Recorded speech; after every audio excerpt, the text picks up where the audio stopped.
The public inquiry into the Grenfell Tower fire has carried on hearing closing arguments. Today, an apology came from a lawyer representing the government. Well, Layla Hayes is outside the inquiry for us now. Hey, Layla, good evening to you. Run us through exactly what we heard today. Well, it's now more than 4 years since this inquiry started, and today, among the final closing statements, we had an apology from the government's Department for Levelling Up Housing and Communities. Now, their lawyer said that at the time of the fire, they failed to realise that building safety regulations in this country were broken.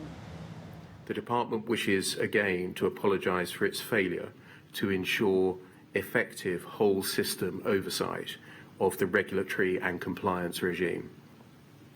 For the department's failure to realise that the regulatory system was broken and it might lead to a catastrophe such as this, the department is truly sorry and apologises unreservedly.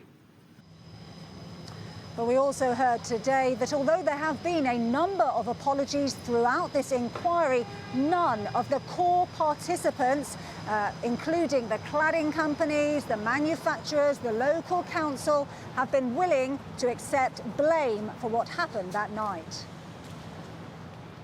If everything that has been said is correct, then nobody was to blame for the Grenfell Tower fire.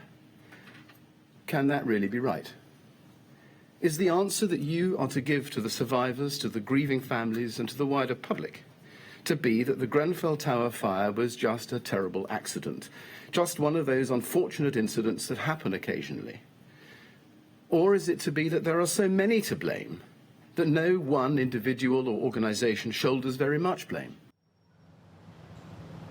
Well, that will be the fear for the relatives and survivors of Grenfell Tower. They want this inquiry to get to the truth. They want to know exactly who is to blame for the fire that killed 72 people. But they will now have to wait until next year for this inquiry to deliver its conclusions.